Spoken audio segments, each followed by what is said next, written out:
Hi guys! Ang init, no? Andito na naman tayo sa isang episode ng Suggestions. At ang ating topic for today ay, what are your thoughts on people who don't know their boundaries? Specifically, parents and relatives or maybe friends who are indifferent or insensitive to other people's feelings around them. What are your suggestions to this kind of people?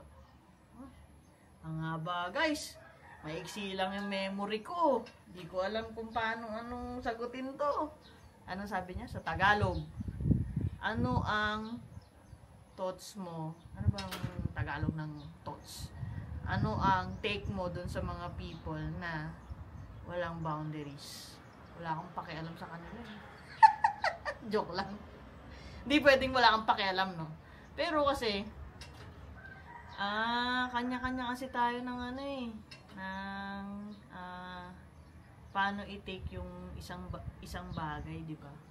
So, para sa akin, pag nakita ko na yung tao ay walang boundaries at sobrang kulit at talagang pinupush ka niya, no? Parang natitrigger ka na sa kanya kasi nga sobrang kulit, walang boundaries. Yung ginagawa ko is iniiwasan ko na lang.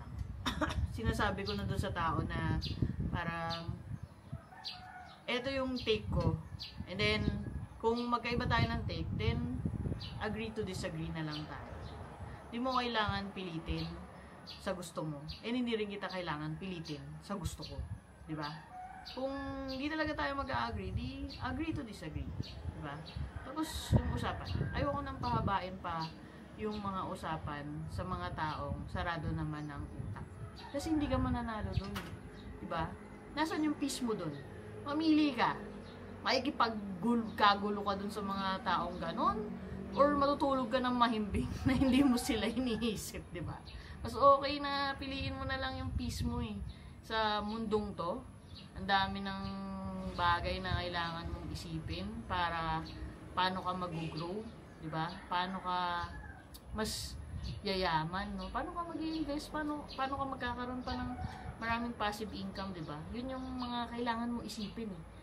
Kung nakakita ka na ng taong walang boundaries, layuan mo na. Let go of them, di ba? Kasi iilaing ka lang yan pababa. Or parang maharangan ka niya sa gusto mong puntahan, di ba? So, why bother? Let them go. Paano kung kapamilya mo?